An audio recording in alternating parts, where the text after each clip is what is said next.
So kahit may import ban po tayo ng hanggang December, we still have enough supply which will last us up to another almost 3 months hanggang next year.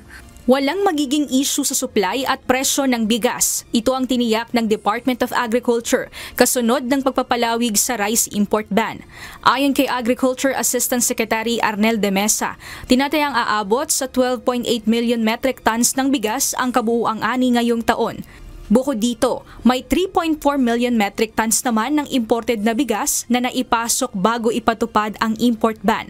Sapat para sa halos 3 buwan o 89 days na konsumo.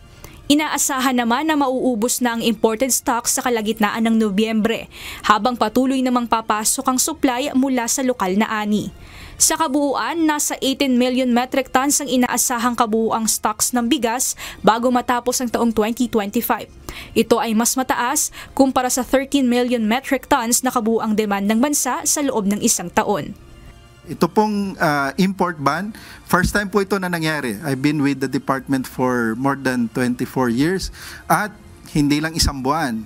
Na-extend siya for November, ngayon in-extend pa ng December para magkaroon ng epekto doon sa presyo ng farm gate ng palay. At nakita natin yung epekto. Bagamat dahan-dahan, ganun po talaga sa sektor ng agrikultura, hindi yan biglaan. Ayon kay ASEC de Mesa, nakadepende pa rin sa pagpapatuloy ng ban ang resulta ng lokal na produksyon at presyo ng palay, kaya posibleng palawigin muli ang restriksyon kung maganda ang anihan at patuloy na magiging stable ang supply at presyo ng bigas sa merkado. Pero ayon sa ahensya, hindi naman iniaalis na magkaroon muli ng imports pagsapit ng Enero. Meron tayong 2 lean months o lean season. For the dry season, mid-January hanggang mid-February. Yung lean months, ibig sabihin wala na tayong additional harvest. We need talaga import. So definitely by January, meron papasok na imports, kaya yung ban hanggang December lang.